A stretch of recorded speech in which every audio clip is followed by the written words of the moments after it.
Hello, everyone. Welcome. This is the International Peace Coalition. This is the 167th meeting that we've had consecutively.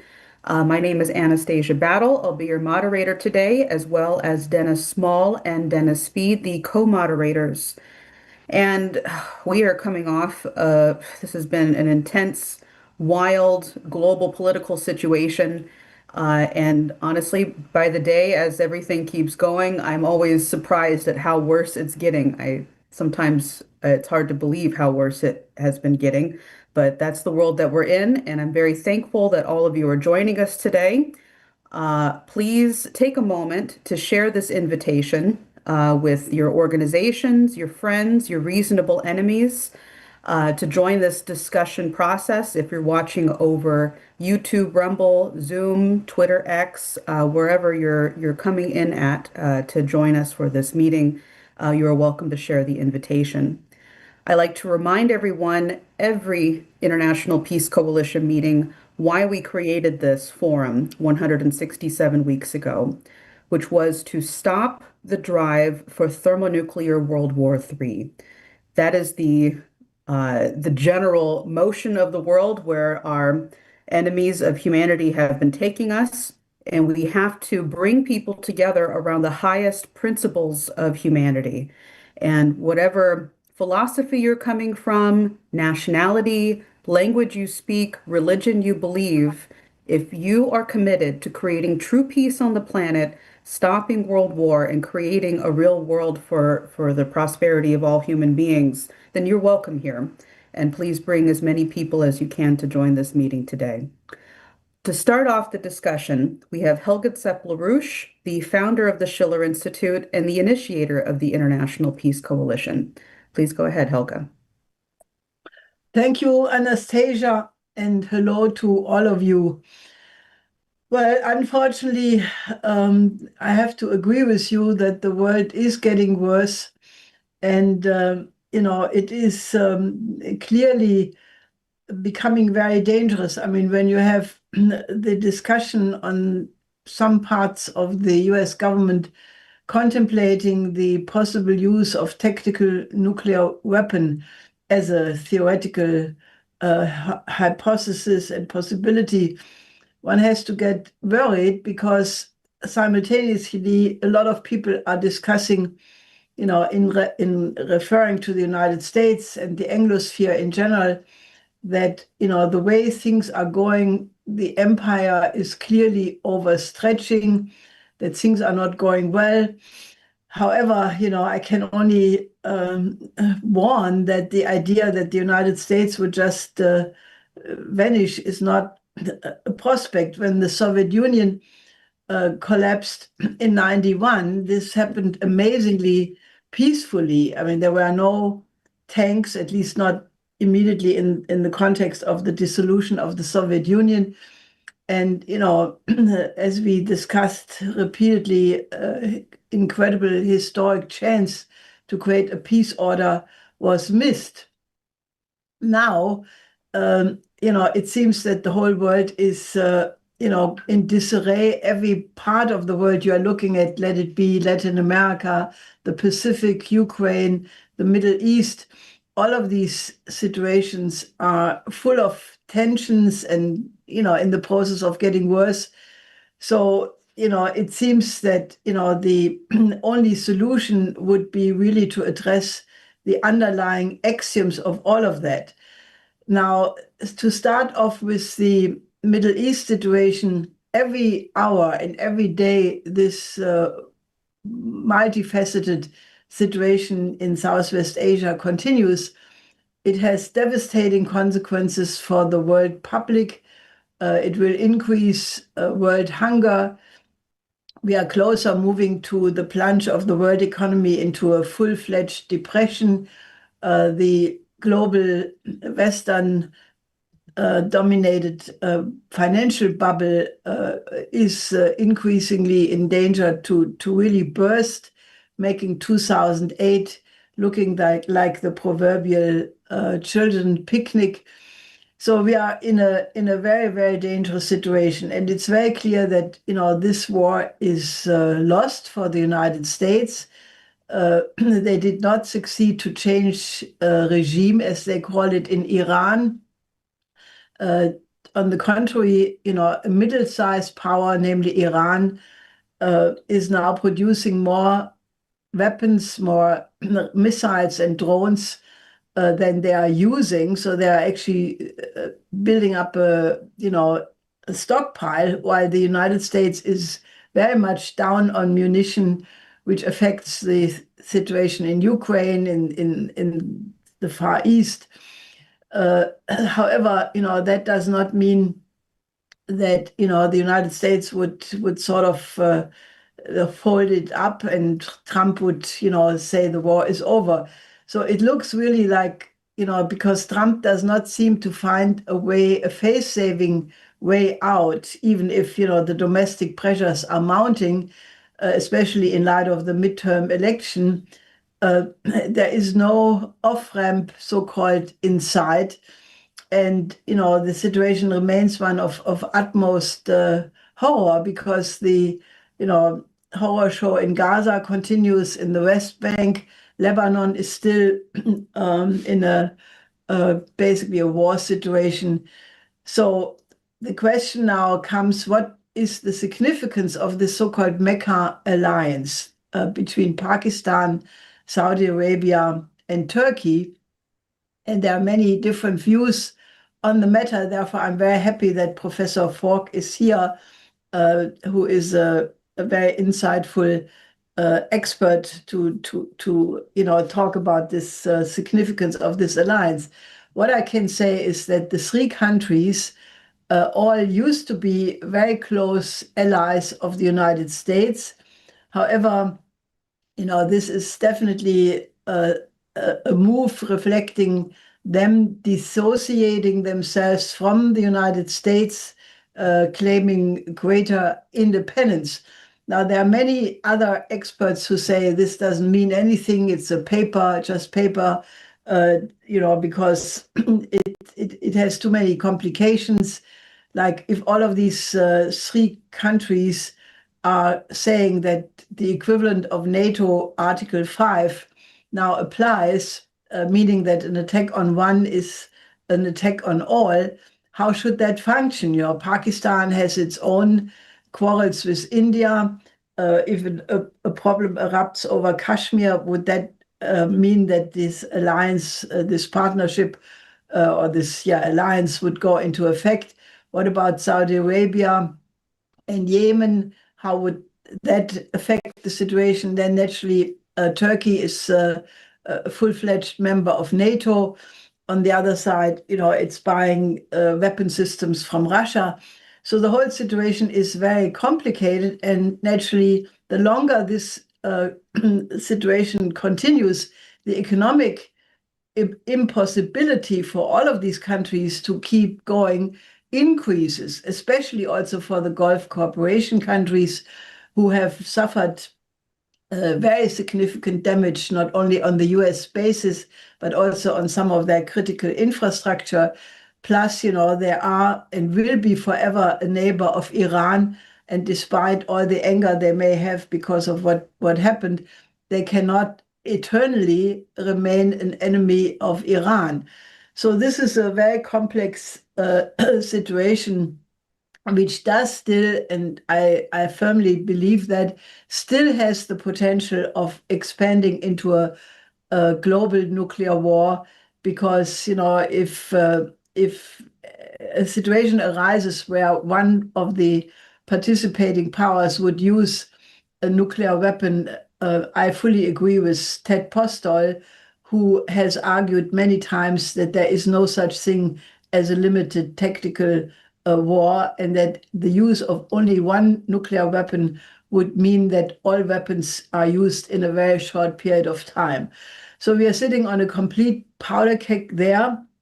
Then naturally the situation in Ukraine is also one of utmost tensions. Top Russian politicians like Lavrov have said that Russia has lost the patience with the West.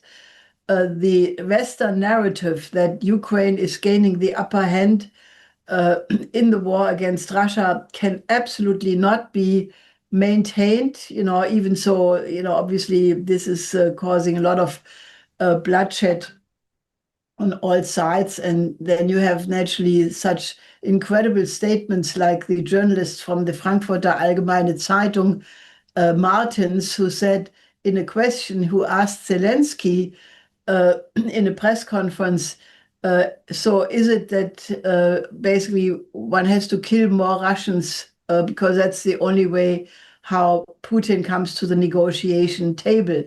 And he said it with such a cynicism, but basically saying the free West has to do that, and therefore indirectly admitting that it's not Ukraine against Russia, but it's a proxy war of NATO against Russia. Now, this has caused a storm of protests. There's now a petition demanding that this journalist be kicked out of this newspaper. But I think it's a reflection of the, one has the feeling that as this war continues, the brutality and the, barbarism, the plunge into barbarism is getting worse by the day. And I think that's an aspect of war, that it does have this character. So another place where such barbarism clearly comes out is the fact that now the US Home and Security Department has announced that they are buying for 20 million so-called electric shock gloves. These are gloves which can be worn by ICE agents who deliver electric shocks on, the victim, and therefore, basically setting them, out of business by doing it. But just this idea, that you would use such devices, it just shows you the whole society, the whole civilization is going to pieces. Now, as I said, it is every part of the world which is getting worse, and unfortunately, the U.S.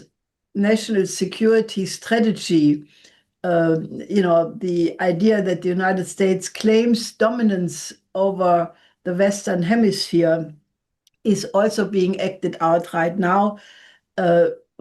Secretary of War Hexet said at a meeting in Panama at the so-called Shield of Americas conference of the so-called A3C, American Counter Cartel Coalition, in front of 17 countries, basically, that the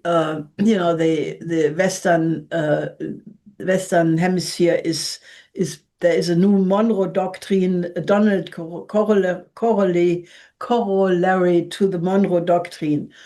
Now, that has found immediate protest by Celso Amorim, the advisor of President Lula, who said in a meeting to the Foreign Relations and National Defense Council of the Chamber of Deputies in Brazil, that that document, the NSS, is claiming preeminence in the region for the United States, and that President Lula has expressed great concern that this cannot affect the sovereignty of Brazil. Now, one should remember that the definition of what the Monroe Doctrine was, which was, announced by John Quincy Adams, clearly was something very, very different.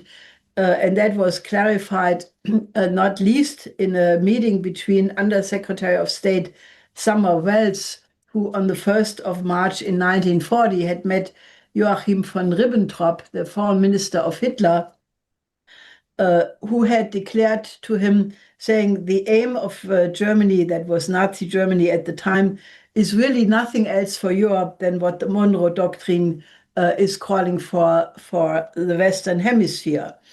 And Welles corrected him and said that the Monroe Doctrine was not an effort to establish hegemony in the Western Hemisphere, but the United States would treat 21 partners as equal, and that the Monroe Doctrine just was against the imperial outreach of the European colonial powers in the context of the Congress of Vienna. So, it seems that the ghost of history is, alive and comes back. And, unless you clarify these historical developments and make it really common good for everybody, they tend to come back. So I just want to sum up the situation that we are both in terms of the Ukraine and in terms of the Middle East still in a worsening situation. And unless we have a level of reason by establishing a new security and development architecture in the tradition of the Peace of Westphalia, whereby one has to recognize that in the age of thermonuclear weapons, war cannot and must not be a method of conflict resolution, but that only diplomacy and negotiation can be such an aim, and that we urgently have to go back to the idea of diplomacy instead of war. Now, that goes very much against what's happening in Germany, where you have a big push for armament, in the European Union, likewise, in Japan, likewise. So the trajectory is not good, I must say, but that should encourage us to redouble our efforts because, there are other ideas on the table, not least the Global Governance Initiative of China, which I hope will be discussed at the UN General Assembly meeting next month. And I think that idea, a new framework of international relations, which would subsume all of these regional conflicts, is more urgent than ever. Excellent. Thank you very much, Helga. And just to respond, I see some people who are, responding to the situation in the world. We definitely have solutions. So please don't be depressed and go out and organize. We have this letter to distribute to Archbishop Wester, which we've been getting out. I just posted that in the chat. Please definitely take a look at that. And I want to encourage you, in particular, Alexandra, to respond during the discussion period so we can talk more. Thank you very much, Helga. Okay, so next we shall continue. I'd like to go to Professor Richard Falk, who is a professor emeritus of international law at Princeton. He was the Euro-Mediterranean, or is the Euro-Mediterranean Human Rights Monitor's chairman of the Board of Trustees and the former United Nations Special Rapporteur on the situation of human rights in the Palestinian territories from 2008 to 2014. Thank you very much for joining us, Professor Falk. You have the floor. Thank you very much, Anastasia. And as usual, I'm impressed by Helga's introduction and challenged by it. She said many good things in the course of her remarks. And I just wanted, before getting to the Middle East, I want to underscore one thing she said, which is not very familiar, but I think very relevant to the current crisis. And that is the difference between the Soviet collapse in the early 1990s and the US seemingly unable to adjust to a situation of international decline and change. And I think a very important element in this fearful, war-prone geopolitics that is now unfolding, as suggested, both in relation to Ukraine and in the context of the Iraq War, is the fact that the mercenary side of war making, that is the private industrial profitability of arms sales and of preparation for war and the conduct of war, now has eluded the distinction between winning and losing a war. The arms industries were exceedingly profitable during the Gaza genocide, and they have benefited from the lost wars that the US has been fighting ever since Vietnam.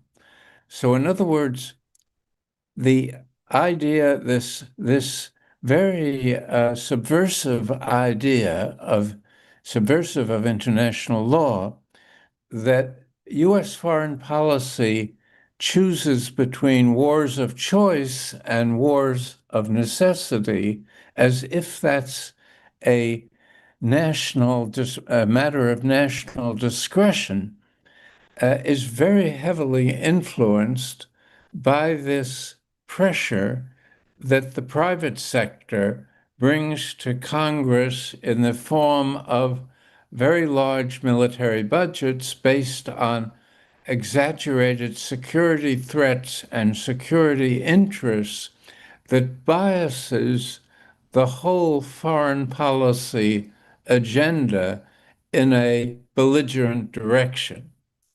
And it's very deeply entrenched and very significant in terms of not being able to find an alternate way of conducting itself in this new situation in the world. And I feel that internal dynamic, combined with the era of finance capital, where profitability becomes the primary goal, taking precedence over industrial output and products made for people. It's what is profitable is what is preferred in terms of governmental policy. And that fusion between the state and the private sector in a capitalist framework is what is fueling, I think, war-prone foreign policies that have run up against stone walls that the war strategists only can imagine that they can be breached by tactical nuclear weapons or something that overcomes the neutralization of military superiority. And the second factor here is that if you look at the record of the militarily superior side since World War II, the Western efforts to wage colonial wars, the US effort in Vietnam, in Afghanistan, and elsewhere, even in Iraq, have not produced a political victory. In other words, the weaker side militarily has been prevailing, but this doesn't alter the way in which military agency is viewed by the realists who are advising the political leaders on how to pursue their objectives. So you have the encouraging partial obsolescence of military power, in a certain sense, challenged by this private sector military commercialism that makes preparation and war itself profitable, win or lose. So fighting distant war, there's no post-Vietnam significant levels of American casualties, other than Iraq, to some degree. Yet the policies still reflect a trust in the military agency as shaping history. And I feel that's an extremely important conditioning factor. Turning to Iran, one thing that is overlooked in this back and forth, almost unprecedented, on and off again encouragement and warning, almost like the bluffing that's associated with a poker game. It is the interaction between an American leader who can't accept defeat, can't acknowledge defeat, which would be the obvious off-ramp, saying with grace that we made a mistake in embarking on this undertaking, and we withdraw any kind of belligerent intent, and indeed we go, our positive element is that we go forward normalizing relations with Iran, contributing to the restoration of the damage, and engaging in a regional development dynamic that will benefit all the countries in the region, including enhancing their security. And one should remember that from the Iran side, it has no reason to trust the West. Absolutely no reason. People forget the 12-day war of June 2025, less than a year before this current war, which also was begun as a one-sided, unprovoked, aggressive war in which Iran more or less took the punishment and didn't do anything for place as unprovoked aggression, neither, and certainly not a war of necessity, and pretending that a war of choice, as it's called in the New York Times and in the establishment media, somehow excuses aggression, that at Nuremberg was called the ultimate crime, the crime against peace. And from an Iranian point of view, you start off from a position that trust doesn't work with the West, and that from the very moment of the establishment of the Islamic Republic in January of 1979, there has been hostility from the West and a lack of respect for the territorial sovereignty of Iran. So in this conflict, they managed to neutralize the military superiority of the US and Israel. There's no doubt that they had the superiority and that Iran continues to have total vulnerability without the capacity, as far as we know, to retaliate to their attackers. But what they have done by way of the blocking of the Strait of Hormuz and the development of a missile capability to attack the poorly defended American military bases in the region is to not only neutralize, but overcome whatever benefits inhere in military superiority. So it's a further underscoring of the limits of military power in the 21st century, combined with the creative utilization of non-military methods of neutralizing military power.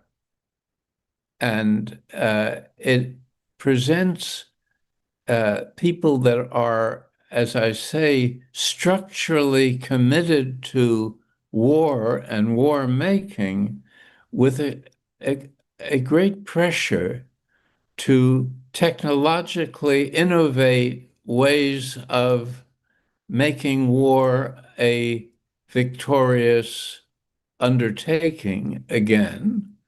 And that's when the neutralization takes the form that it's taken in Iran, extending to Lebanon, extending to a very stubbornly recalcitrant Israel, is to put a great deal of emphasis on the alternatives to diplomacy. That is why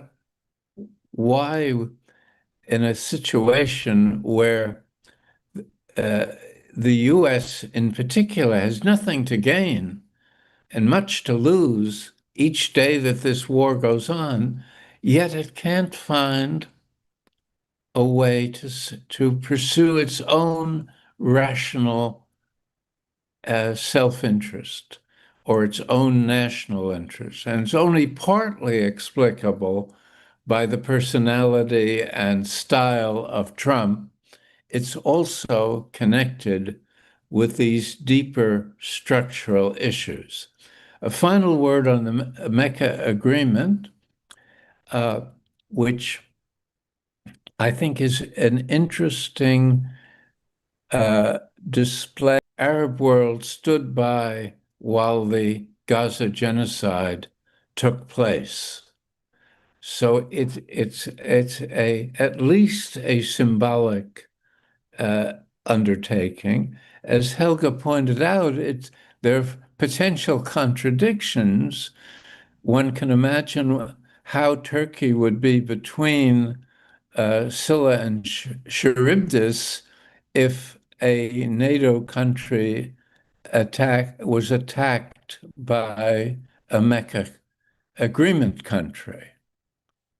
It's supposed to come to the rescue of NATO, or if the opposite happened, then it would be faced with that.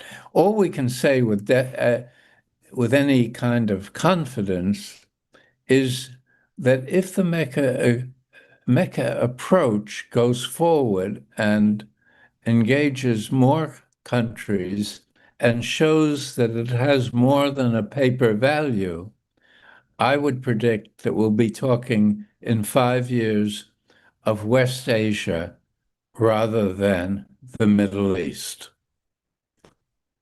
The Middle East is a European terminology, a European-oriented terminology. West Asia is the way the global South and the Asian countries see the region. Let me stop there. I hope I haven't talked too long. No, I think that what you're saying is actually very important and insightful. I found it very useful, what you're bringing up on these developments. I'd like to actually go to Helga Zepp-LaRouche for response on what you've said thus far.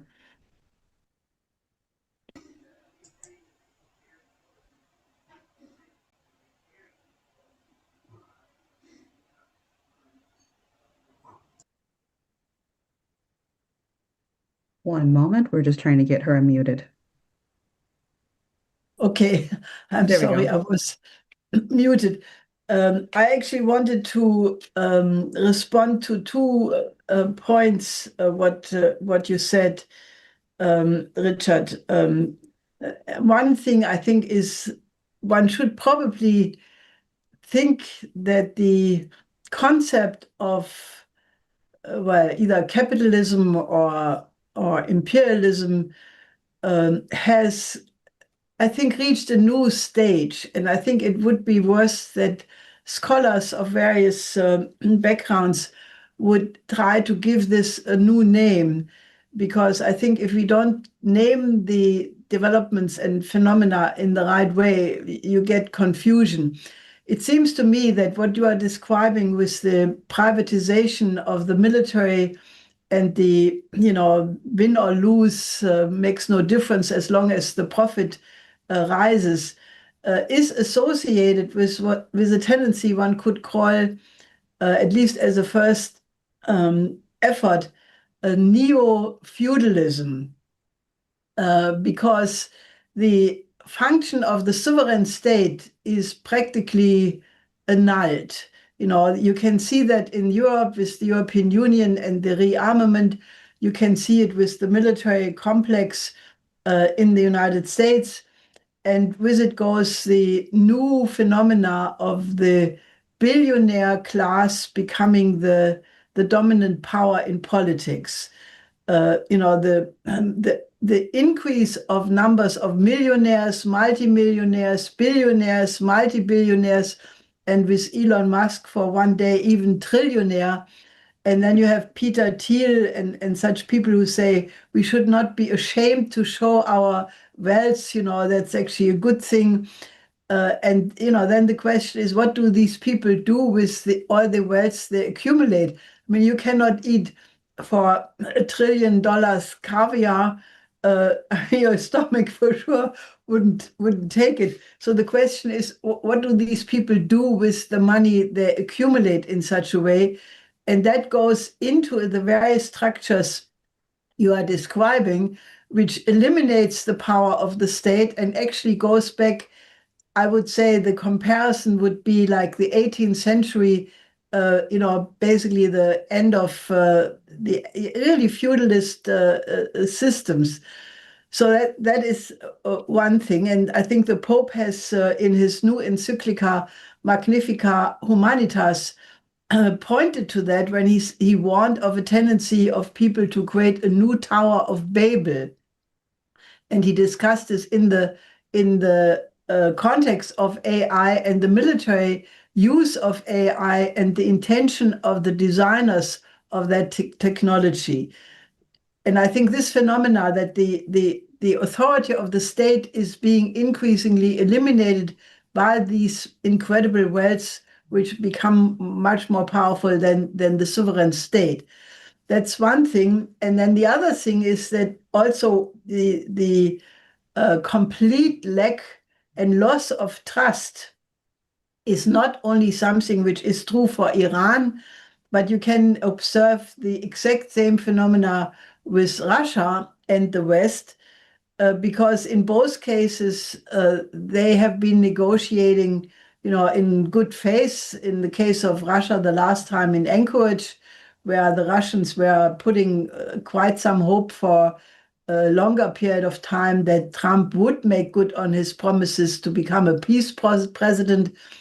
And now more recently, I think Putin and Lavrov, especially Lavrov, have stated, Lavrov said explicitly that he is now, in reviewing Anchorage, even afraid to think that it may have been an intentional cheating like it was with Minsk II, that they only pretended to negotiate, to use the time for a military buildup. Now, that would be the utmost lack of trust. And I think that is also becoming a new category, because if there is zero trust based on the experience, then it makes the return to diplomacy really very difficult. So these were just some comments on what you said. Good, thank you. Well, I know that unless you have a response that you'd like to give to Helga, Professor Falk, I know we have a question for you from Dennis Speed. Yeah, if I have it very much deals with the same area that Helga was talking about, and I wanted to know if you might have a view of this. So there was somebody by the name of David Starkey. He's this professor in England. He's mainly known for his work on the Tudors, but he's also known as a sort of arch racist of a certain variety. He posed at one point, Professor Falk, that what was happening, and he said he came by this understanding once the special military operation started. He said, okay, this ends the period of the Second World War. We are now back in the age of Palmerston. And he talked about how many of the categories that people were talking about the way wars and peace work didn't work that way at all. It was much more like Orwell's 1984. He spoke about this favorably. Let me be very clear. There was an Anglosphere, and that was Oceania. There is a Eurasia, and there is as he called it, a restless Africa and developing sector. The restless natives idea. He's like that. He's that kind of racist. But I wonder about what he said and what you think about it, because this idea of the privatization of war, which we're seeing, and the idea that, in fact, you don't have to win or lose at all. Helga already referenced this, but that, for example, the accumulation of indebtedness, these other things are thought of as being sort of infinite theaters. There's no downside. And of course, the greatest danger of that is that that's a complete flight from reality. But do you think, or how do you see this idea of a return to, it's sort of like this. It's like Palmerston in the cyber age. You have characters like, whether it's Musk, Thiel, other people that have already been named. But this is also a flight completely from reality, I think. Just wanted to see what your sense is of this. Well, you pose a very searching question or series of questions, really, that I would have to think further about before giving a responsible answer. I mean, there are radical differences in the technological environment, in the fact that you do have a world of sovereign states rather than a series of empires and colonial configurations. And you do have a formal structure, a kind of skeleton of global governance that is being undermined all the time, though it's capable of being reformed and re-spiritualized, so to speak. And its initial purposes after World War II can be maybe resurrected. And in the sense the UN was sold to the people as a war prevention institution, save succeeding generations from the scourge of war. But if you read the charter and take account of the right of veto, the geopolitical actors who are identified as the winners of World War II were given an exemption from that imperative, and and they could shield their friends, as the U.S., France, and the U.K. have done for Israel. So from the very beginning, there was an ambivalence about overcoming this kind of Hobbesian anarchy where power was seen, I think, unwisely and imprudently as the main agency of history. And I think it's the reluctance to acknowledge that that no longer pertains that is giving this dangerous afterlife in the nuclear age to the incredible investment in military power that's currently impoverishing even the richest societies. I mean, the level of hunger and poverty in the United States and some parts of Europe are incredible considering its development and affluence. But the resources are being misappropriated to avoid this kind of overcoming of the obsolescence of the more traditional Westphalian type world order. Thank you. Thank you very much.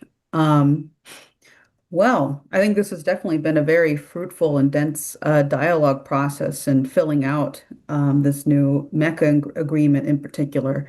And I want to thank you, Professor Falk, for your insights and thoughts on this. This has been very helpful, and I'm sure many other people on the IPC are appreciating this.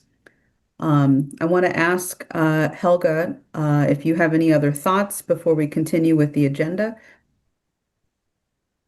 Well, I would like to ask Professor Falk, I personally think that the advanced state of the world is, I mean, anybody who thinks about it should have sleepless nights because,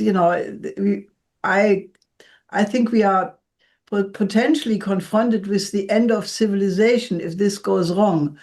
And the big question is, can, for example, the upcoming UN General Assembly in September not be a forum where, I mean, there are many thinking people in the world, and some of the leaders of the Global South are very reasonable people. Can that forum not be made one where the danger of civilization is being posed so clearly that everybody on the planet can hear it? Because one of the problems is that the large parts of the population in the Western countries seem to be completely shielded off a recognition of where we are by the mainstream media, who keep having a narrative which is completely counter to reality. But it seems to have in Germany, for example, people are depressed. I mean, it's unbelievable what the internal mood in Germany is, which we encounter through many discussions in organizing. People are completely freaked out. They say, where should we immigrate to? They feel helpless. So what is the forum in your view, and what is your idea about the UN General Assembly? Because that would be the place to raise these issues. Well, I would love to be more optimistic than, I mean, it's one of these situations where my emotions are all aligned with trying to find glimmers of light. My rational mind doesn't see many glimmers. Can't see, it's a dark sky, and I don't see the U.S. was sort of the underpinning of the UN process, and in the Trump years, it has been withdrawing funding and participation and psychological support from the UN. It's tried to make the UN irrelevant and to create a kind of transactional world in which the US and other important countries operate on the basis of their selfish national interests. And there's very little commitment on an intergovernmental level to the public good. you find it, as you say, among many groups, many individuals all over the world, but they haven't got the collective leverage, in my view, at this stage, to mount a meaningful political project that has transformative potential. Maybe that will happen. I would pray that it happens, but what seems in the offing is just a symbolic occurrence where China will probably lead the way, which will probably antagonize at least the US and Europe. And so it's very hard to anticipate. The UN Security Council unanimously backed the Trump diplomacy on Gaza, which rewards the genocide and punishes the Palestinians, even though they're the victims. And it unanimously condemned the Iranian attacks on the military bases without a word about the aggression that was committed to initiate the war.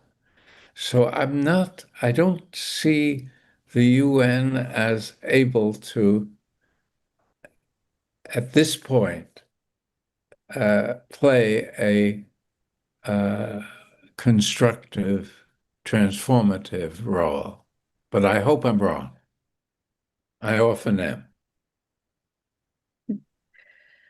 Well, thank you for that, Professor Falk. I think many people are feeling this kind of gut-wrenchingness right now of what do we do and how do we mobilize this? And I think underscoring what you had said, we need to have the collective leverage. We need to actually bring all of these different organizations together around this concept. And that's been the attempt of the International Peace Coalition. But as you know, and many other people know, everybody has their excuses for why they don't work with one group or another. And quite frankly, it's very ridiculous at this point. And I think we need to really double our efforts right now, especially this letter that Jack Gilroy has put forward around to Archbishop Wester and bringing all these different people to work with Archbishop Wester and approaching the Pope and organizing, around a global peace initiative. I think this is a really important concept, and we've gotten quite a number of groups. I'm a little surprised, actually, we don't have more. I think we should definitely get more heads of organizations to endorse this letter. I've included that in the chat for people to check out. But you can also find it, people who are watching over the broadcast, you can go to schillerinstitute.com and you'll find it there. Personally, I'm planning to go to a number of organizations and meetings and present the letter to them for endorsement. And I think we need to rapidly do this across the world. So just throwing that in there as a contribution for the discussion. But I know you have to get going, Professor Falk, and we really very much appreciate you taking the time with all of your many travels and everything that you're doing to join us today. Thank you, Anastasia. It was a valuable discussion for me. Likewise for us as well. Well, we'll see you in the near future, and we'll continue with our agenda, and we'll keep you posted on any other organizing that's happening, and you keep us posted. No, I'm sorry to miss what follows. We'll talk soon, and we'll let you know how it goes. Great. Bye-bye. Bye. So next on the agenda, that was a very fruitful dialogue, I think. Next on the agenda, we have Ulf Sandmark, who is the president of the Schiller Institute in Sweden.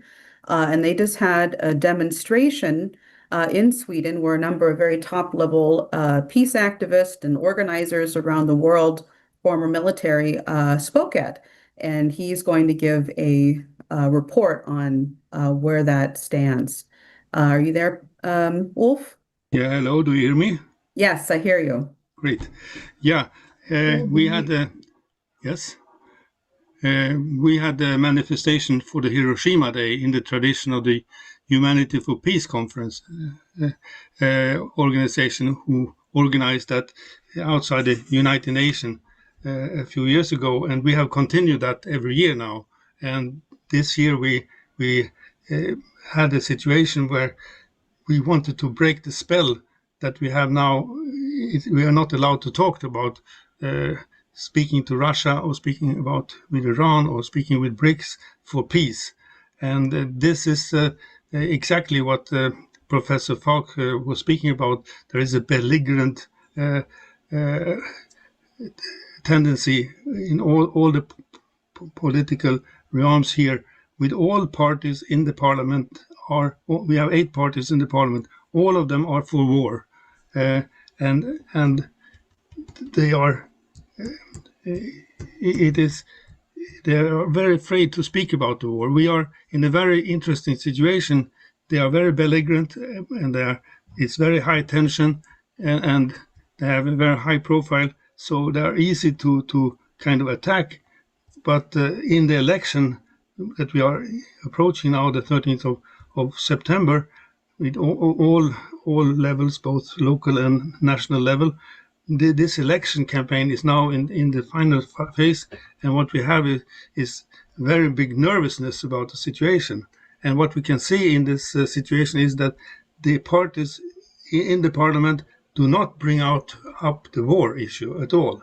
They keep it down. The mainstream media keep it down, and we have a situation where it is easy.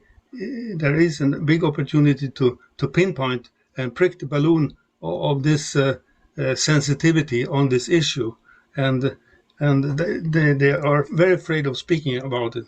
So what we have is, in the parliament, we have these 8 parties promoting more war with Ukraine, and even preparing for war with Russia from here, and they have been squeezing out all the opposition in their parties.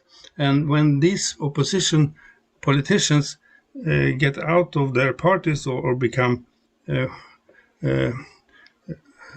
free parliamentarians, then they are not able to form new parties. We have a system here where we have now, they are allowing 122 parties to run in the election. 122 are registered for having ballots in the Swedish election. It's absolutely ridiculous, and the way they use this is to squeeze out all the serious parties who are making serious challenges. And there are several parties who are making serious challenges. 8 parties outside the parliament who are for peace are demanding to have together to have a debate in the Swedish television. They are not allowed anywhere in the mainstream media to have any debate or being interviewed for their policies, and they also so they are also organizing their own debate to try to open up this situation. So what we tried to do was to, in our manifestation, to bring in different parties who are for peace. We had four of these parties who are actually running in the election, and they are for peace, and they have a certain following, and they were participating. So we brought them out, and we also brought together some other people who are with the peace movement, the anti-NATO organization, No to NATO. We had also from the Palestinian demonstration, who run the Palestinians demonstration every Saturday. And if you see there, you see the picture with all the different speakers at this rally. So we and as you see here, we have the Humanity for Peace logo high, and here you see also one of the speakers is known for this IPC is Johan Nordqvist, who you call Ayata, and he was one of the speakers. Also, you saw there Agneta Norborg, who is a very old activist for peace and has visited Hiroshima 3 times, and she could lead the demonstration with the first speech. So what we have now is trying to create is not a candidates movement. Here you see from Schiller Institute, Elias Dottemar, who is speaking. He made a very good speech against the genocide policy. What he said was that the genocide in Hiroshima was actually normal. What you have in the imperial policy is genocide almost every day going on from the colonialist powers.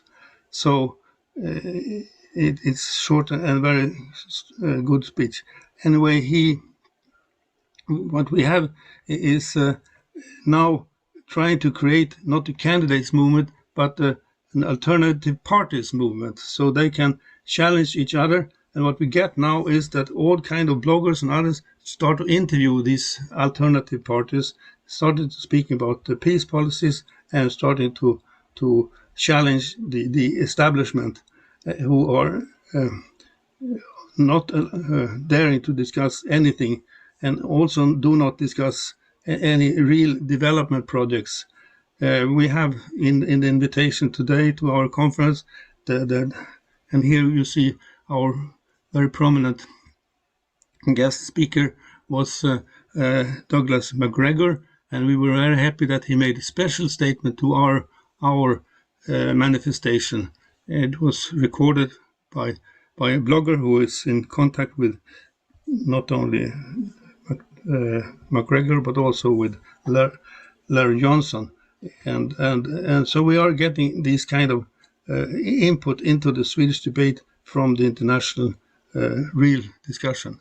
What we have is in the invitation today a proposal for real development, which is the Northern Sea route, was discussed as an opening.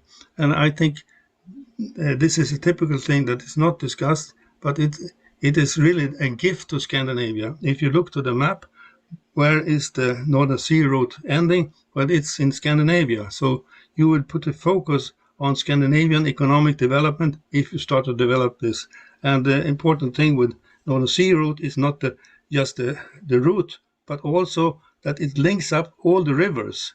And from the rivers, there are railroads. So we actually have a crisscrossing of the whole Siberia, northern part of Asia, with this Northern Sea route, which is tremendous economic potential that we could connect to if we start to work for peace in Sweden. So we need this kind of input like this Northern Sea route also. So thank you.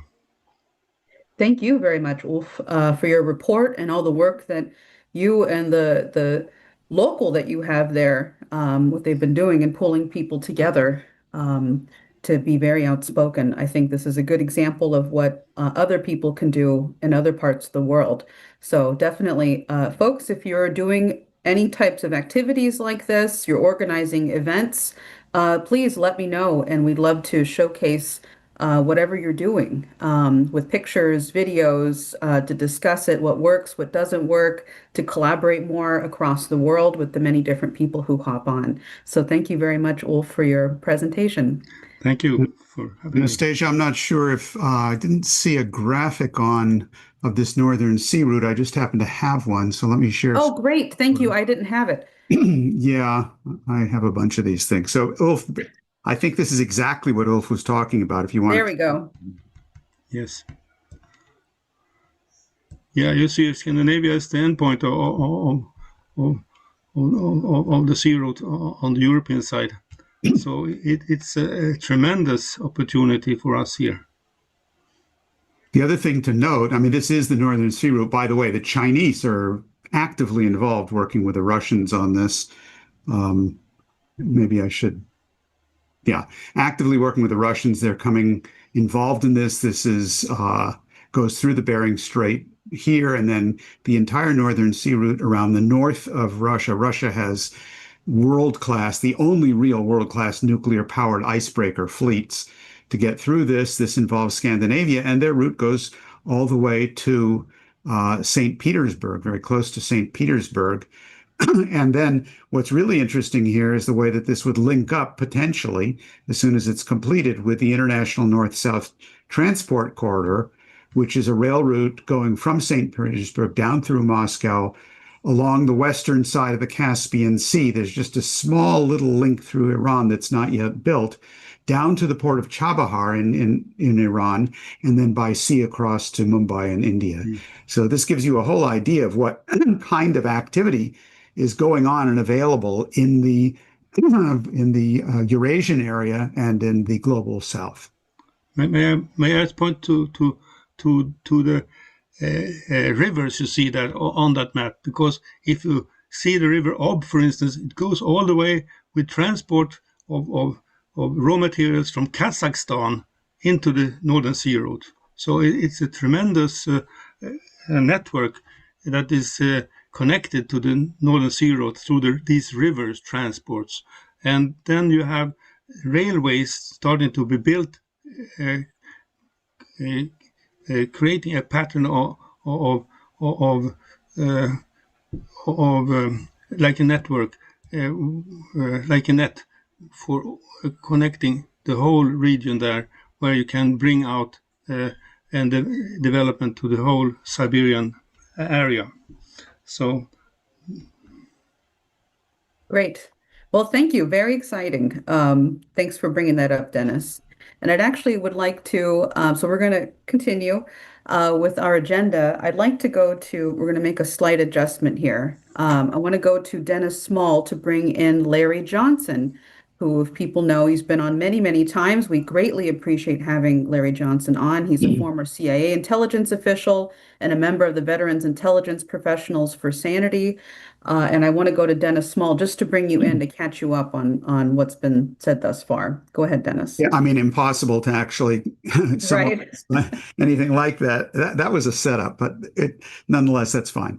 The discussion which has gone on, I mean, Helga emphasized from the beginning that we are plunging into barbarism globally, the way things are headed right now. And one of the crucial elements in this whole situation is the loss of any trust whatsoever in the United States, not only by the Iranians, but increasingly by the Russians as well, with the implication that that has. She raised issues as well of the possibility of the upcoming UNGA serving as a possible forum for a discussion to find solutions along the lines that we've always been discussing. One of the things that I found really interesting that Professor Falk said is that what's going on here are deeper structural issues, not just Trump's personality. That aggravates it, but there are deeper structural issues involved in this. And I think that's emphatically the case. There was much discussion of the role of the military and the privatization of the military as increasingly a kind of monster that's taken over. Helga referred to this as a kind of neo-feudalism. What I would like to add to this is, and I think it's really critical to finding the solutions, is that the military aspect and the wars are not what have created the economic crisis. It's the economic crisis and the financial crisis which is driving and creating the wars. And that, I think, gives us a focus to actually address some of these issues. So take it away, Larry. Yeah. I'll solve the world's problems here in 5 minutes. Thanks, okay, Dennis. We'll give you 7. We'll give you 7. Yeah. If that's what you're going to do, you've got 7. We'll be generous. Very, very curious time right now in terms of the developments with respect to both the war in Ukraine and the war with Iran. Just touching briefly on the war in Ukraine, Russia has made I would call it a dramatic change in its operational doctrine. They have kicked it into another gear. It's no longer just a special military operation. They have, I think they're now moving more towards, I'll call it a total war approach. It's not just the unrelenting strike with missiles and drones on Kyiv and other key cities throughout Ukraine. But then it has been the decision to completely shut down the Black Sea, shut down the ports of Odessa and Mykolaiv, that there's really no more maritime transit coming in and out of Ukraine, which is a devastating economic blow that frankly they can't survive that. And then on top of that, Russia has significantly increased its ground operations. They are moving, in previous years, they would be confined to one or two axes of attack. So like in 2023, most of the military effort was focused on just one area called Bakhmut. And then later that year, once Bakhmut fell, then they shifted towards Avdiivka. Avdiivka continued into 2024. Then in the late 2024, you had the Ukrainian attack in Kursk. Then the Russians were preoccupied with both then driving the Ukrainians out of Kursk, as well as they started the battle for Pokrovsk and in Donetsk.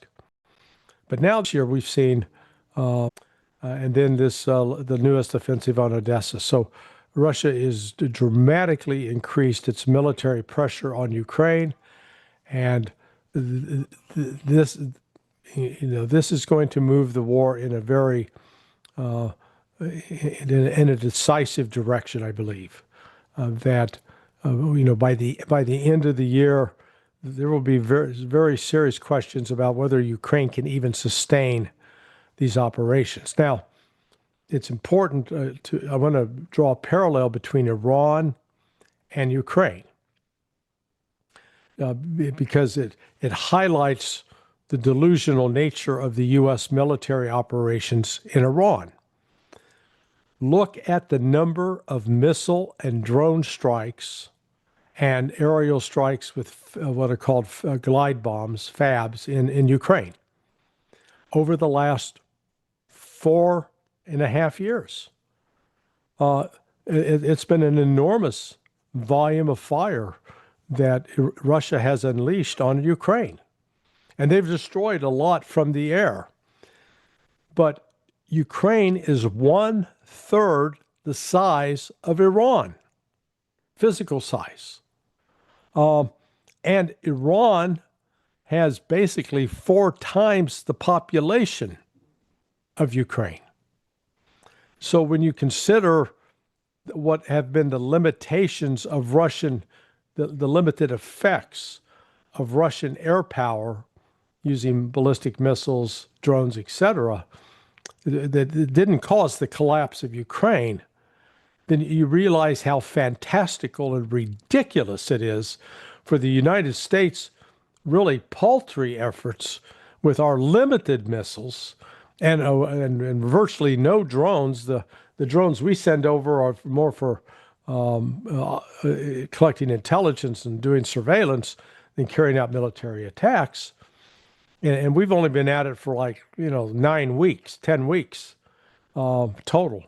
So it just highlights that if you hear anybody in the United States talking about like Brad Cooper, we only need 2 more weeks of military strikes on Iran, and man, that's going to bring them to the table.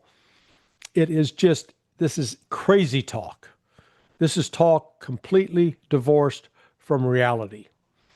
Which brings me to what is currently going on in West Asia.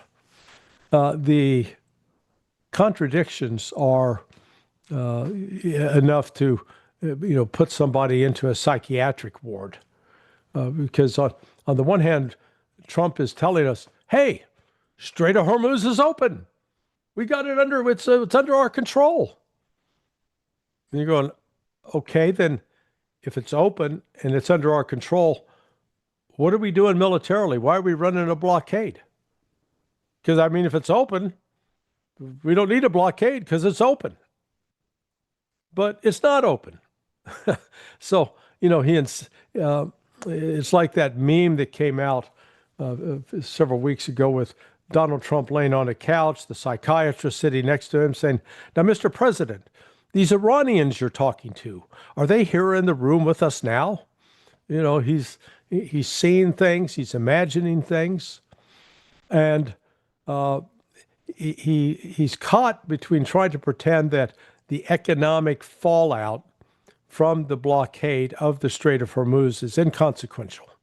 In fact, I would say almost our entire economic establishment in the West is indulging itself in this delusion that, oh, it's no big, this is no big deal. We got workarounds. Like Besson said the other day, the Strait of Hormuz is unimportant. We'll just build pipelines. They don't surpass it. And therefore, Strait of Hormuz is ridiculous. Like we had the magical ability to build pipelines in a year or two.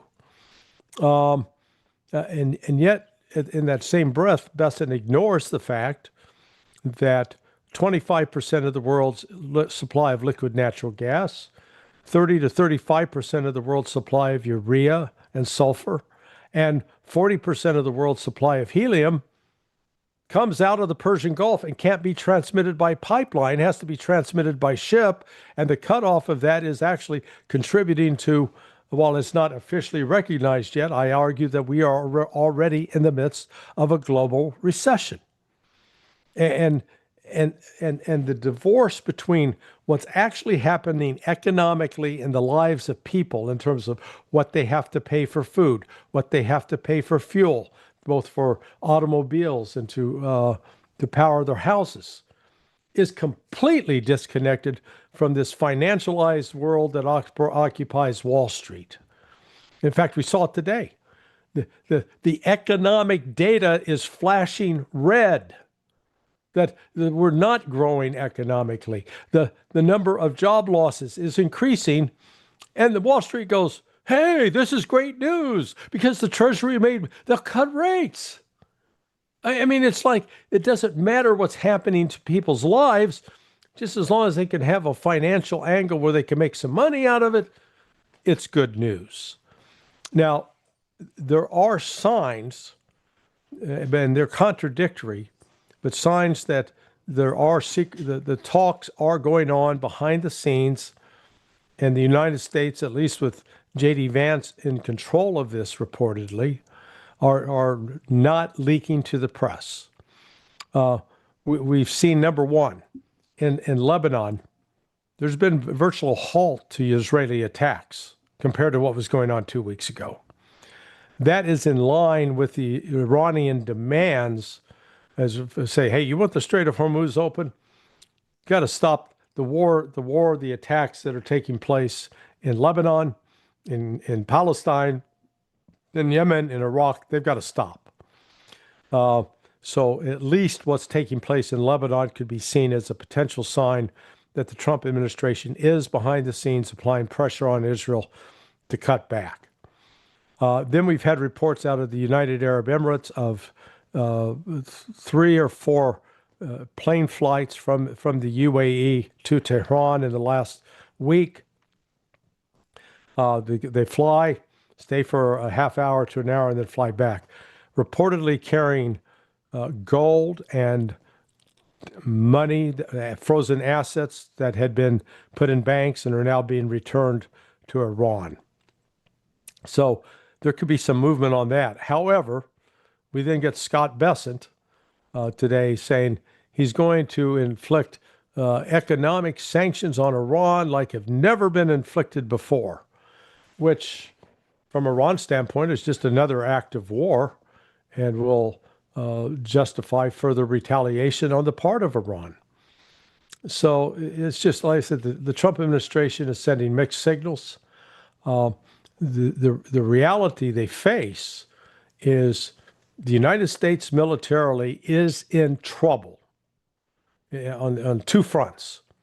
It is in trouble because it does not have the rare earth minerals that under its control that are needed to produce a whole host of weapons systems that the Department of Defense relies on. The number is actually 78% of the weapons produced in the Department of Defense for military operations. And we're talking everything from THAAD missiles PAC-3 missiles for the Patriot batteries, Tomahawk missiles, JASSM missiles, PRISM missiles that go with the HIMARS. All of these are dependent upon 5 basic rare earth minerals that China holds almost monopoly control over. And so the other day we saw the Pentagon issue, hey, Lockheed Martin, we need 14,000 new PAC-3 missiles, and here's $60 billion. Go do it. Well, that's like giving you $60 billion to make a cake, but you don't have access to flour and eggs and sugar. So good luck making a cake without the essential ingredients. And they can't make these PAC-3s without these rare earth minerals. So the United States is facing an actual crisis in its weapons industry.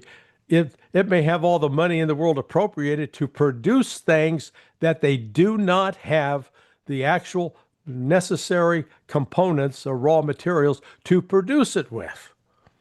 So we got that on one hand. And the second is the military across the board is in a mental health crisis. We've learned this week about the at least 6 attempted suicides on board the USS Abraham Lincoln.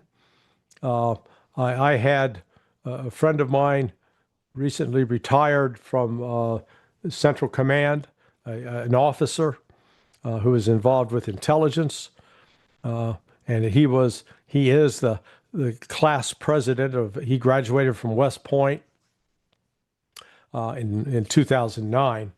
He is the class president, and he was saying, "Hey, this number on board Abraham Lincoln, it's not 6, it's probably 30 or 60. It's way up there." And he began recounting the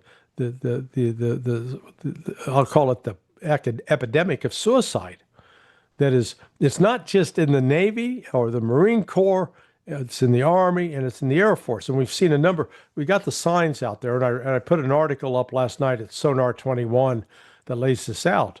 But it started last November where Dan Driscoll, Secretary of the Army, basically sent out an order to all officers and non-commissioned officers that on a daily basis, they had to check in with every single one of their troops, the people under their command, to make sure that they were okay, that they weren't going to harm themselves.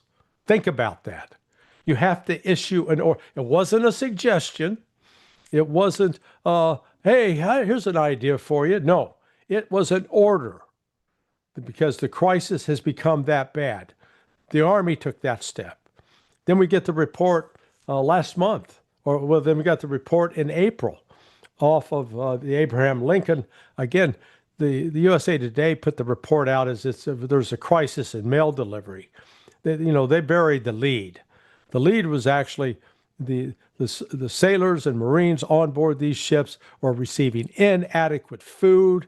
They are suffering from lack of other critical supplies, and morale is awful. That was in April.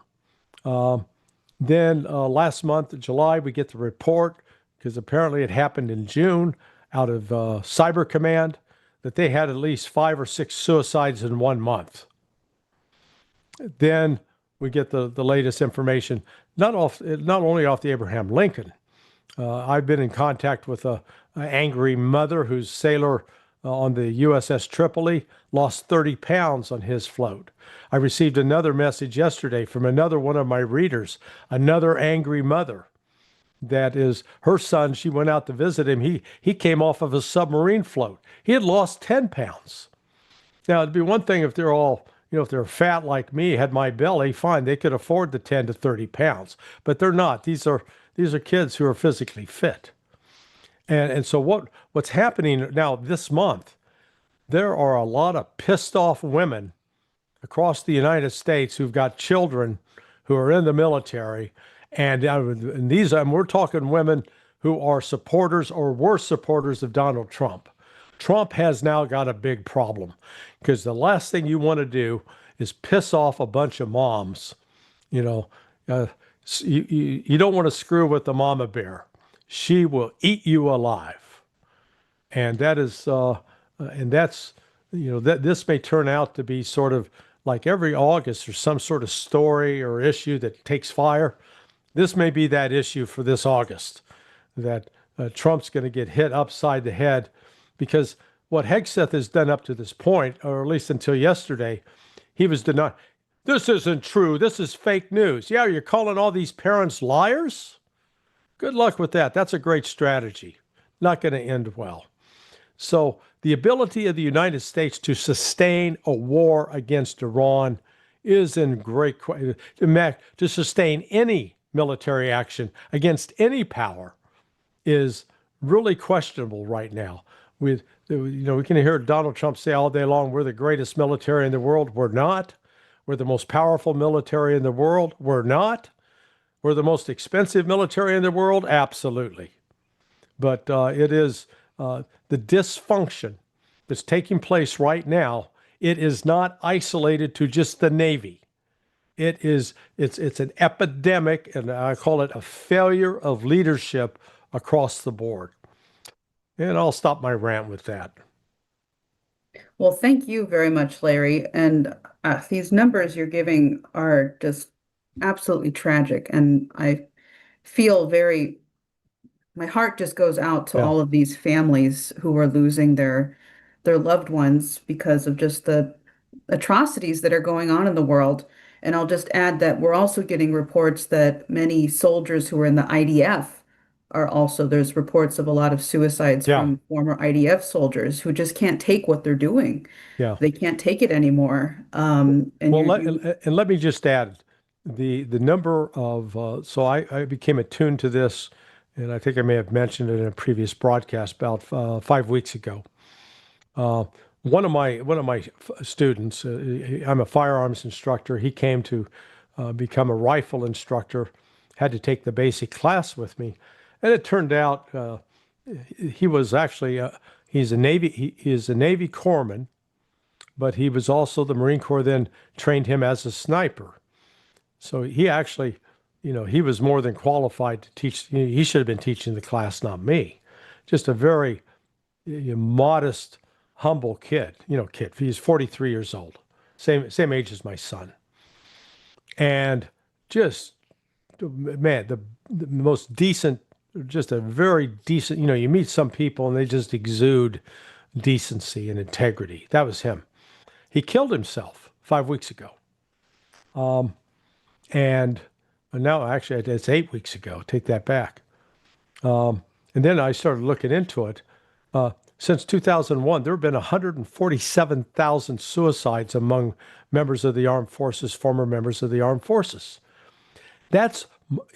That total is larger than the loss, all the military personnel we lost in Vietnam, all the military personnel that we lost in Korea, and have lost in every other war that we've engaged in the aftermath of Vietnam.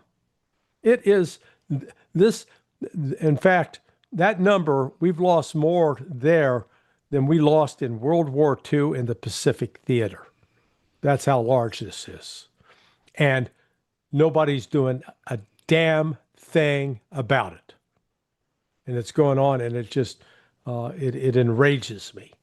So that's why I keep harping on it, to put it into perspective, because, and part of the reason is because the political leadership is putting these kids in positions of doing horrible things, and things that they find difficult, that they can't live with. And when they've killed civilians, that they can't live with that, and they take their lives. That's one of the things that's at work here. And this is the real casualty of the political decisions of, go back, start with which president you want. John F. Kennedy, Lyndon Johnson, Richard Nixon, and forward. All of these presidents are complicit in this. And rightly so. You're rightly very enraged over this. Helga, I see you're unmuted. I wanted to go to you to see if you have response to Larry thus far. Yeah, actually, I would like you, Larry, to to explain this a little bit more, because it is sort of puzzling. The US has the largest military budget on the planet, and I just saw that they have a budget now which is like all the 18 countries following combined. I mean, where does all this money go? I mean, if the ammunition cannot be bought and produced because of a lack of rare earth minerals, how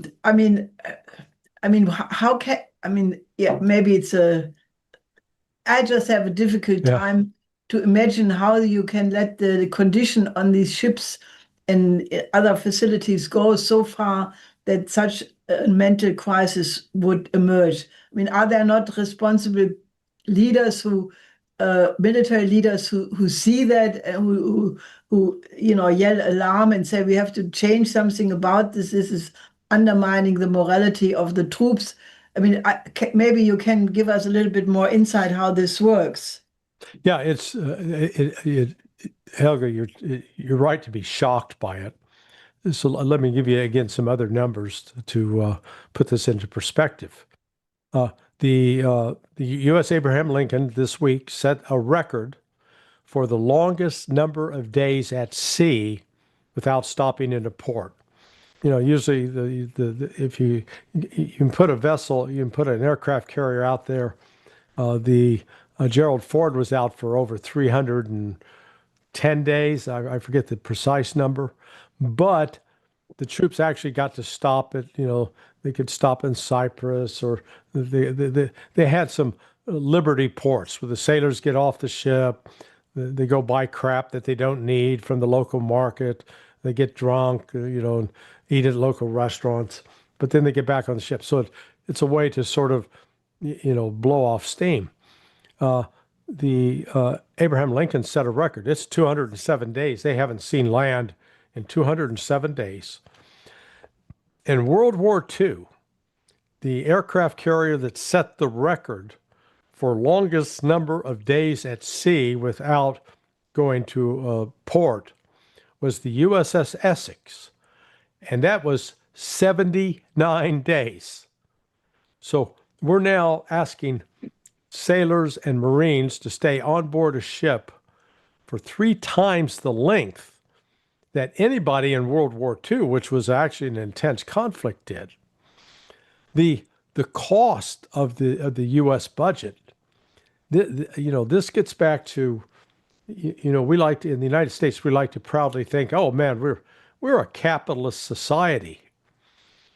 I don't know what the precise, if fascism is too emotionally charged term to characterize the U.S. economic system, but it is this profit collaboration between government and private sector, in which the private sector, through campaign contributions, can manipulate the political decisions that are made about what is needed for national defense, in contrast to what's being done in Russia and in China. Because in Russia and China, the national defense industries, they are government-owned, essentially.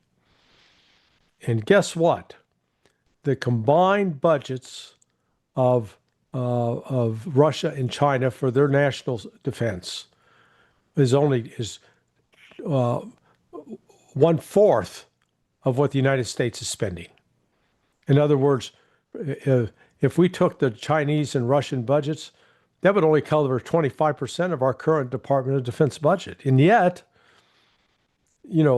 China's building ships at a pace that outpaces anything the United States was able to produce during World War II. Russia has got at least 4 or 5 varieties of hypersonic missiles, classes of weapons that the United States doesn't have, not to mention other things like the Oreshnik missile, the Burevestnik missile. These are cruise missiles. I mean, there are advances in their submarine fleet.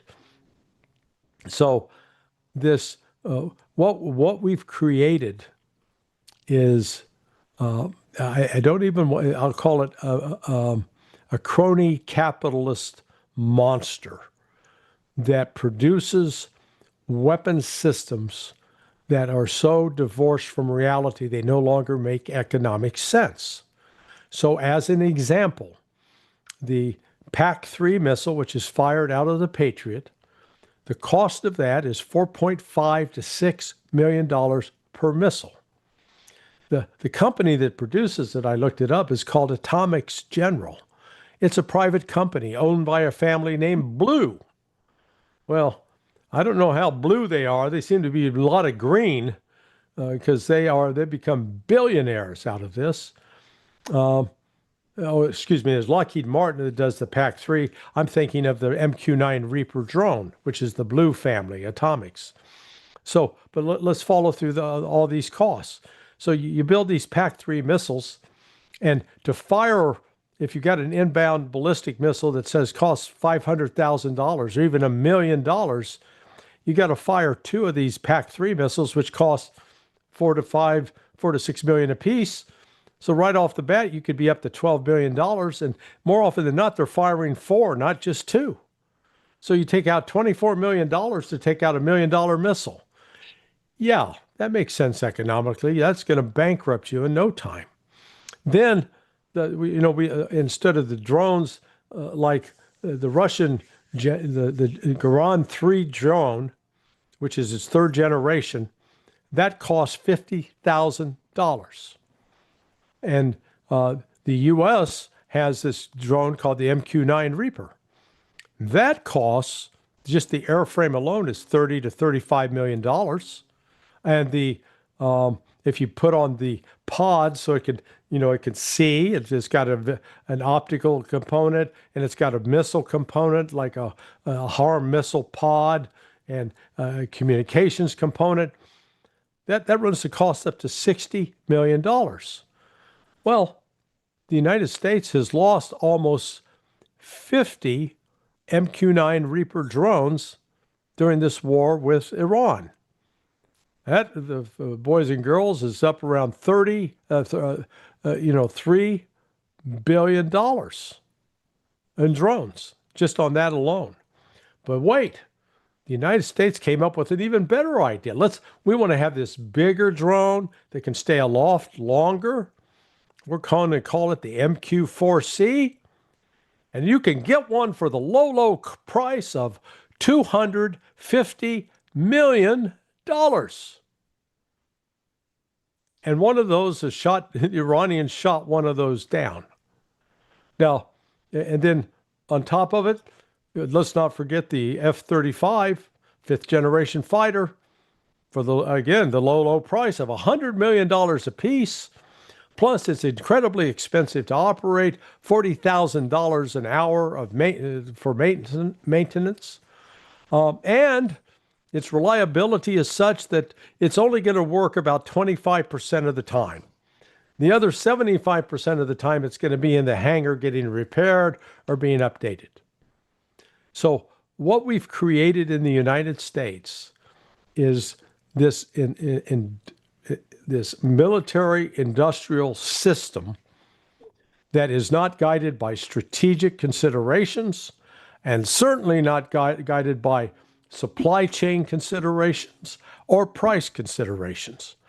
And that's why, as we continue to bankrupt ourselves with these military expenditures, we forgot, as Helga correctly noted, back in World War II, sailors on board, whether it was aircraft carrier, destroyer, cruiser, or battleship, they got fresh food because there were this thing called tenders, ship tenders that would come alongside and deliver that.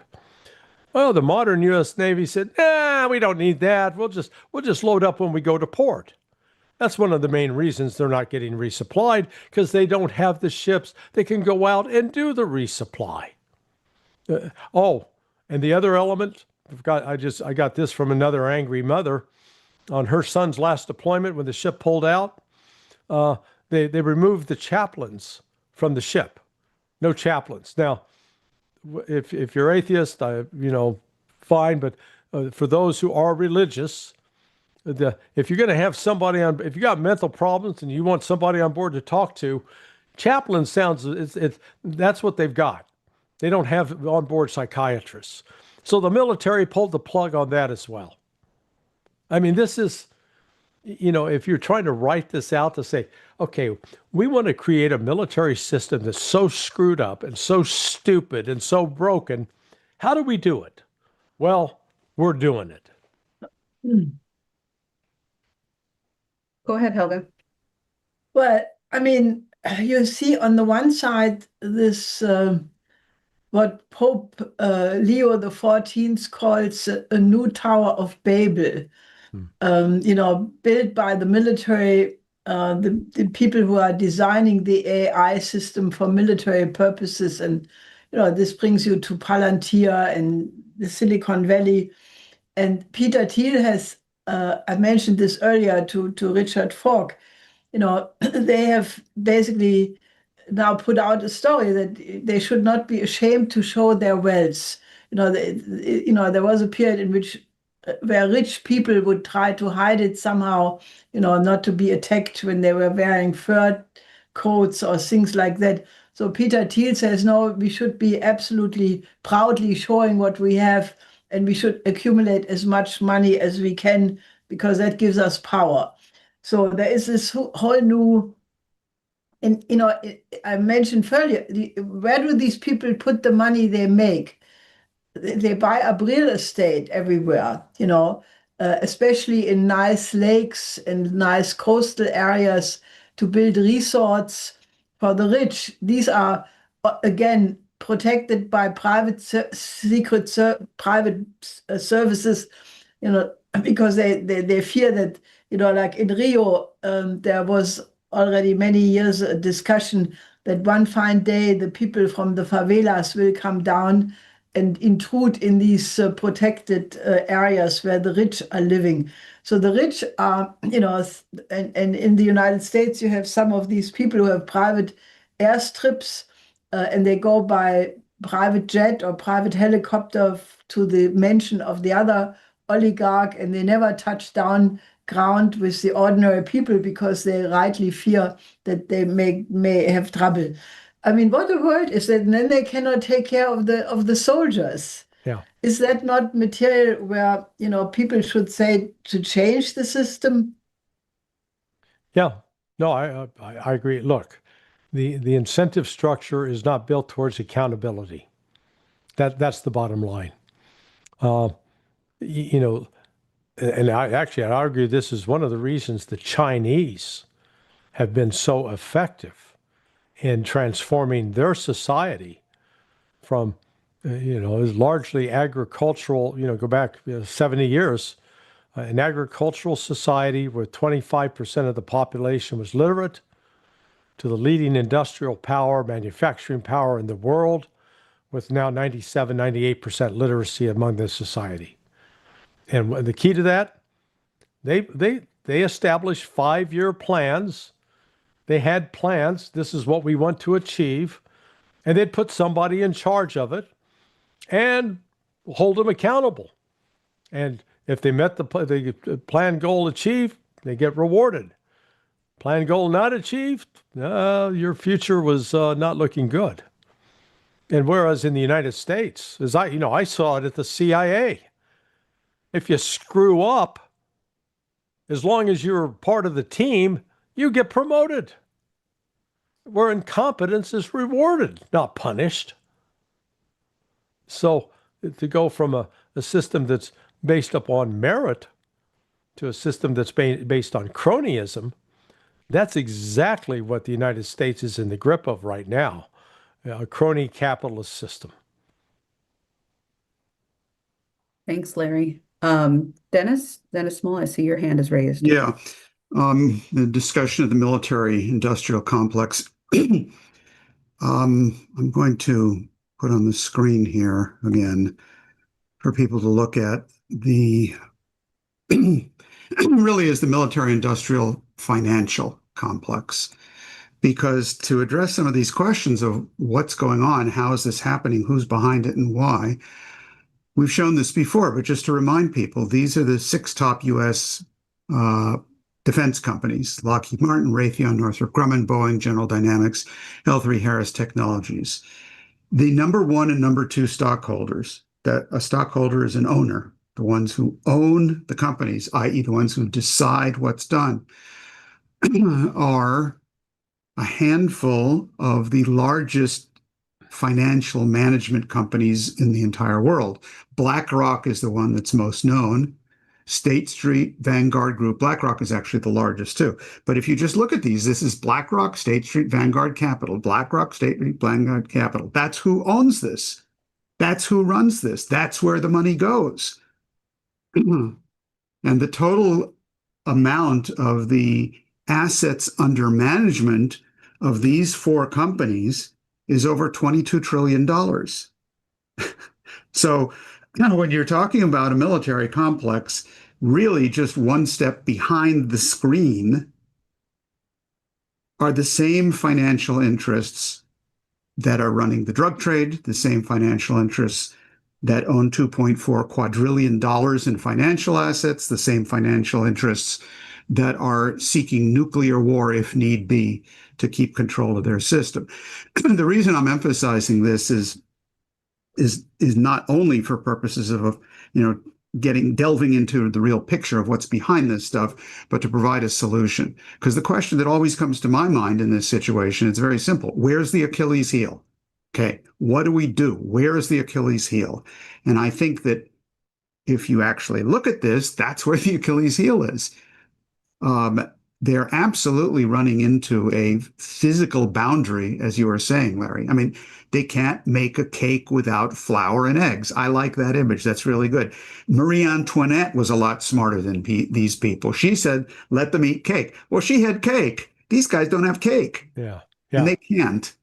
And the fact that they're running up against physical obstacles on this, on the one hand, and they're in a dead end, as you said on Ukraine, they're in a dead end on Iran for sure. I think this actually increases the danger, because this leaves them a couple of options. Number 1, which they're actively doing, they're pushing nuclear warfare. Because if you can't win a conventional war, you just escalate to nuclear, if what you're out to do is to make sure your system stays. And that comes out of the mouth, among others, of Elbridge Colby. He's called the Undersecretary of War for Policy. I actually think his title should be the Undersecretary of Policy for War, because that's what he's actively promoting. He's the guy who wrote the National Security Strategy document from December of last year. He's the guy who on August 4th was saying, let's go to tactical nuclear weapons. He's the guy who's in Asia right now saying, oh yeah, we're going to, absolutely, first island chain, we're going to surround you, we're going to go nuclear, and so on. So the nuclear escalation on the one hand. The other thing that I think is going to go on in this immediate period, precisely because they are stymied pretty much everywhere else, they are going to go gung-ho on Ibero-America. I think they showed it in Venezuela, Cuba, and the next big picture is Brazil, with elections coming up on October 4th.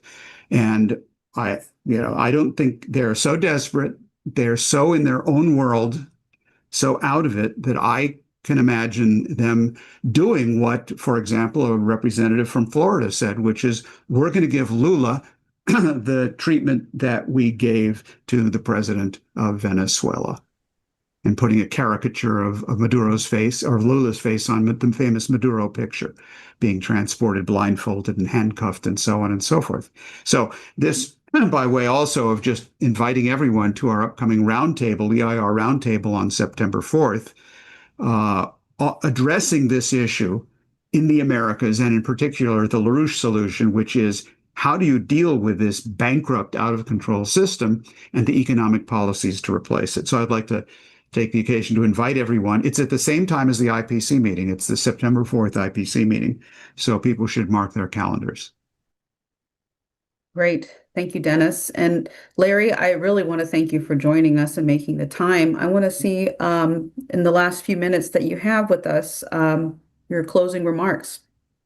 Well, no, appreciate really what Dennis just shared. I think, again, this identifying identifying the corporate foundation of all of this, where and what's driving it is not so much an ideological vision. It's all about, it's crudely, how can we maximize our profits regardless of what effect it actually has on the United States or on the world or on, anything pertaining to peace. And that's what's so despicable about it, because everybody else just becomes, going back to, Roger Waters' song, "Another Brick in the Wall." That's all. Just another brick in the wall can be used, torn down, to serve what purpose? And it serves this purpose to enrich a small number of elite at the expense of a lot of decent people that have been convinced to believe some of the lies. So, yeah, I apologize I can't stick around, but I have to run off to other engagements. So it's always an honor to be with you and to speak to you, and thank you for the courtesy. Thank you very much, Larry. We'll catch you soon. Have fun Thanks. causing trouble. Yeah. See you soon. All right, so we have one more item on the agenda, which is highlighted from a topic that we've been bringing up over the last few weeks on the issue of immigration, the Pope's encyclical on this question of immigration and the true beauty of the human being. And we have a video that was sent in from Mr. Kodagawa. He is the former official of the Japanese Ministry of Finance and the former Japanese executive director at the IMF IMF research director at the Cannon Institute in Tokyo. So let's see, let me pull this video up. One moment.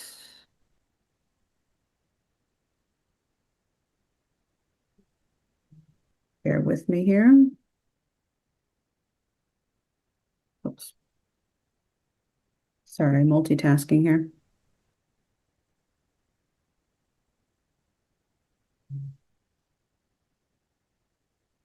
Solution to the refugee problem is to promote economic development in the countries from which refugees originate, thereby eliminating the need for people to leave their homeland in search of a better life.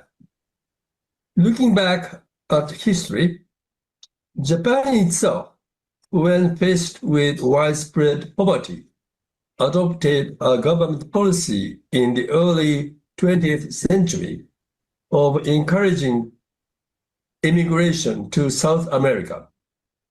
Even after World War II, Japan continued to send a small number of people to countries such as the United States.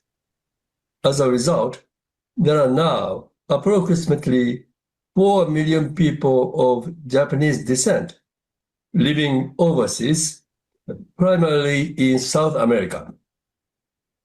When I was working at the World Bank in the mid-1980s, Africa was devastated by widespread famine.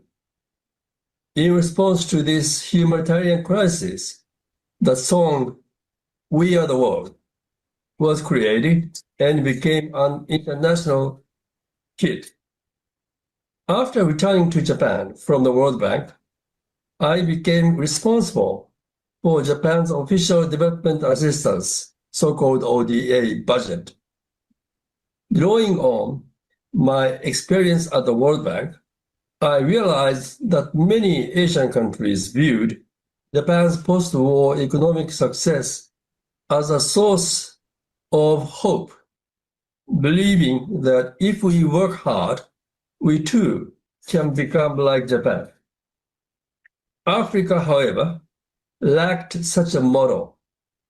I therefore concluded that Japan's development assistance should aim to create an African success story comparable to Japan's own experience. To achieve this objective, we concentrated Japan's assistance on 3 African countries.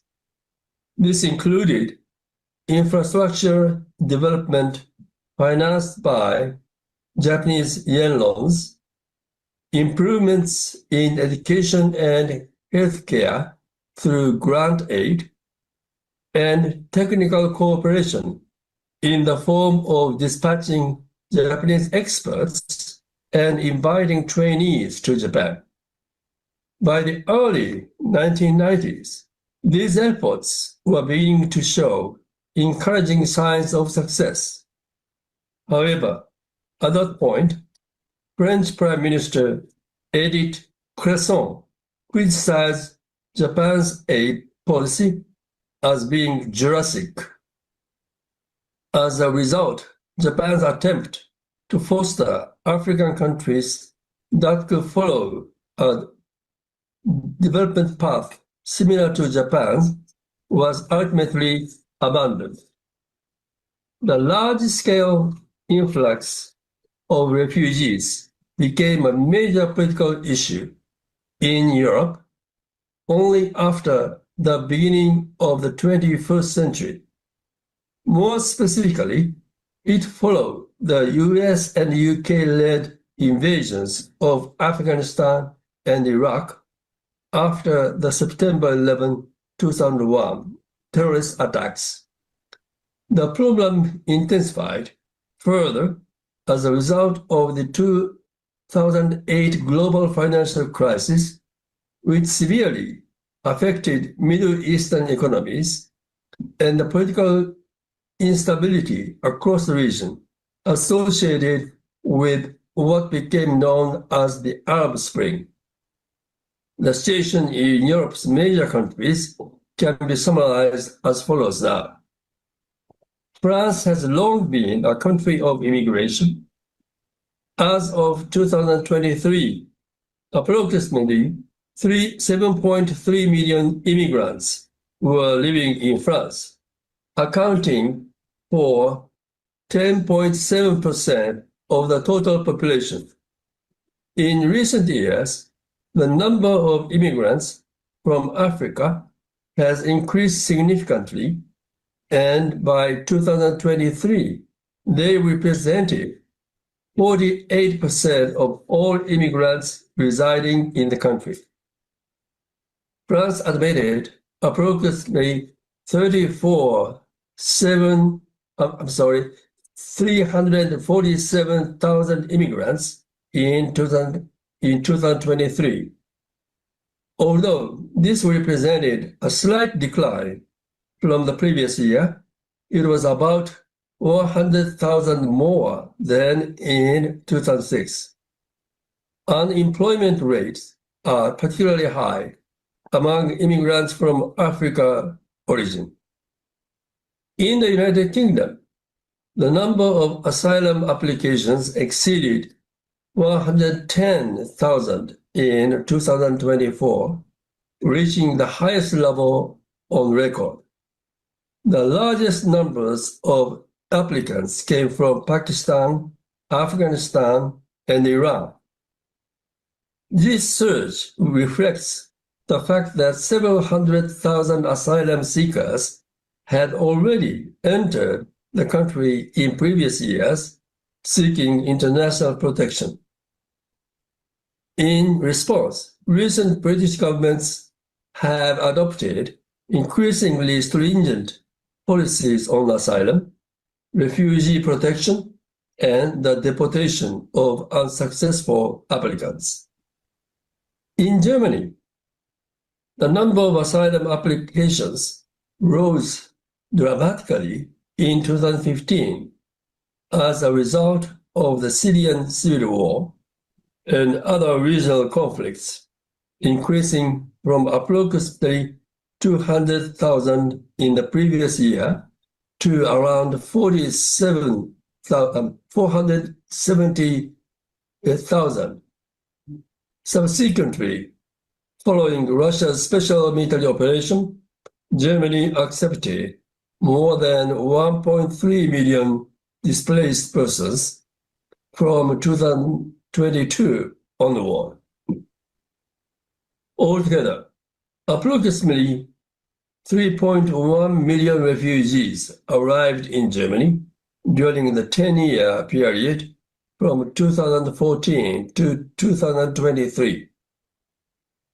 The large-scale acceptance of refugees has also had profound political consequences.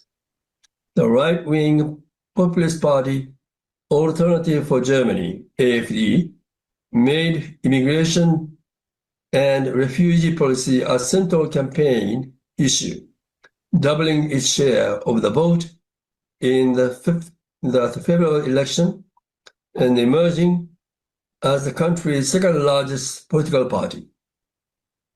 Public concern over crimes involving immigrants and broader anxieties about social cohesion contributed significantly to this political shift, making refugee policy one of the defining issues in German domestic politics. It is also worth noting that Ukraine's population has declined from approximately 40 million at the time of Russia's special military operation to fewer than 30 million today. A significant proportion of those who left Ukraine actually relocated to Russia, where they were able to communicate in Russian language, a factor that deserves careful attention.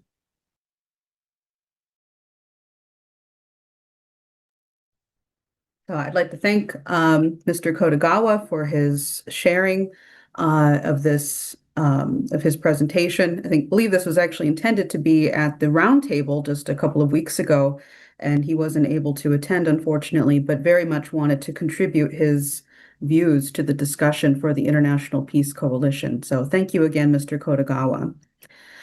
So what I'd like to do now, we're going to make the transition to the discussion period. So everyone who's been waiting very patiently to ask their questions, thank you very much. Those who are watching over YouTube, Rumble, Twitter, wherever else this is being broadcast, and you would like to participate during the discussion period, you need to get the Zoom link. You can do that by going to schillerinstitute.com, and right on the top of the website, there is a page to RSVP to get the Zoom link, and we'll see you on the Zoom momentarily. And with that, Dave, just let me know